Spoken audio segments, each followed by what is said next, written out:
So guys, আজকে আবার cleaning আছে কারণ কালকে আমাদের ক্যাবিন ইন্সপেকশন। সো তার জন্যই আমি এখন ক্লিন করছি। এর আগে এটাতে আমি গার্বেজ ব্যাগ লাগিয়ে দিলাম। এই ডাস্টবিনগুলোতে দুটোই আমার রেডি, কোনো কিছু নোংরা নেই, দুটোই ক্লিন করলাম ভালো করে। আর এই এই ফ্লোরটা এখন আমি ক্লিন করছি, মানে এই যে ঝাড়ু দিচ্ছি। এই যে কতগুলো নোংরা বেরোলো দেখো জাস্ট। আর এটাও আমাকে চেঞ্জ করতে হবে, এই বাথ ম্যাটটা, সাথে আমার বেডশিট চেঞ্জ করতে হবে। একটু লাইটটা দিয়ে দিই। আর আজকে আবার জল নিয়ে এলাম, জল শেষ হয়ে গেছে। জাস্ট দেখো আমার টেবিলটা কি নোংরা হয়ে আছে। এসব আমার ক্যাবিন মেটের, বাকি এখান থেকে আমার, দেখো এগুলো একটু গুছাতে হবে, অনেকটা নোংরা হয়েছে এলোমেলো। আর ওরা এসে সব কিছু চেক করে, এরকম করে এসে চেক করবে, ডাস্ট থাকলে পরে তাতেও প্রবলেম।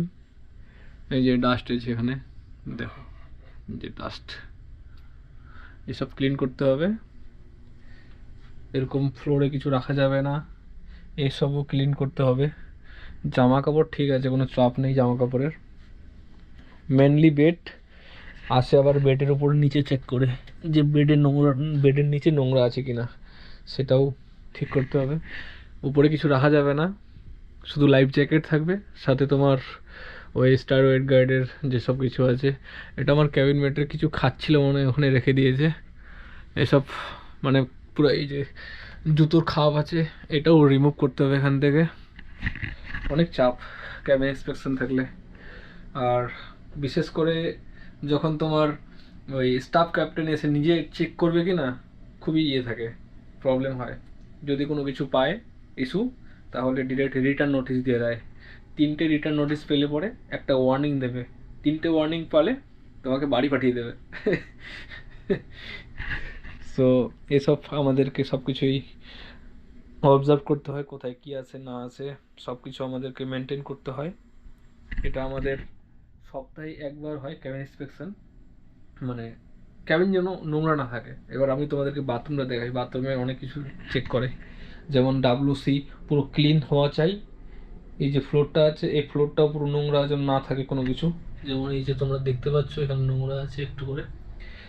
আমরা রেগুলারলি যখন স্নান করি বা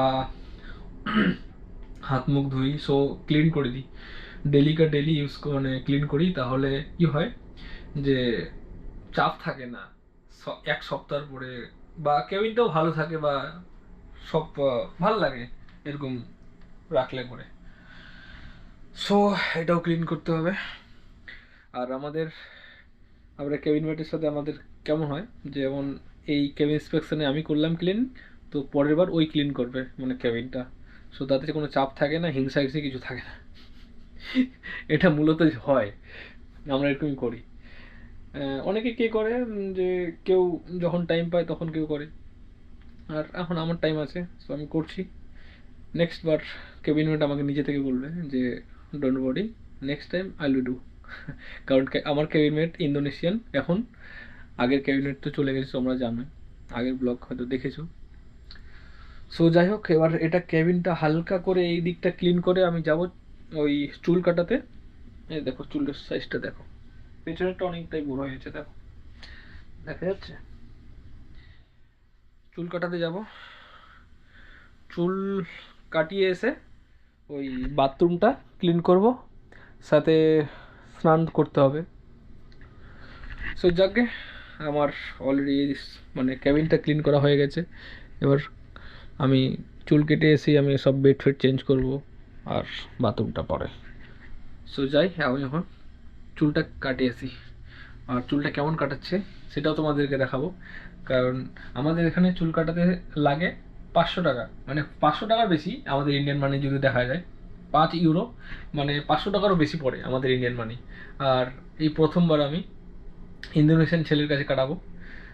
এর আগে আমি হন্ডুরাসের ছেলের কাছে কাটাতাম এইখানে, এই সিপে। হন্ডুরাসের ছেলে ভালো কাটায়, আমার একটা ফ্রেন্ড আছে, ওই ভালো কাটায়, ওই 5 ইউরোই নেয়। সো এই ছেলেটা আমাকে বারবার করে বলছে, কাপু possible hair cut I'll do for you. আর কাপু মানে বস, আমরা জাহাজে, এটা আমাদের শিপিং ল্যাঙ্গুয়েজ কাপু। চলো ওকে, তো ওই আমাকে মেসেজ করলো যে I am coming, just be stay there. Okay, so guys এখন সময় হচ্ছে রাত 9:51। আমি এখন বেরোবো হেয়ার কাট করাতে। সো চলো দেখা হচ্ছে হেয়ার কাট করে এসে। A few moments later. So guys just haircut করে এইমাত্র কেবিনে এলাম, আর এখন সময় হচ্ছে 10:46। ঠিক আছে, ফার্স্ট টাইম আমি ইন্দোনেশিয়ান ছেলের কাছে হেয়ার কাট করালাম, খুব ভালো কেটেছে মনে হচ্ছে। তোমাদের কেমন লাগছে অবশ্যই কমেন্ট করে জানাও। আর যখন হেয়ার কাট করাই আমার তো ঘুম পেয়ে গেছিলো, কারণ ওর কাছে এত ভালো ভালো মেশিন ছিল। যখন হেয়ার কাট করে মানে খুব স্মুথলি কেটেছে, খুবই স্মুথলি, খুব ভালো কেটেছে।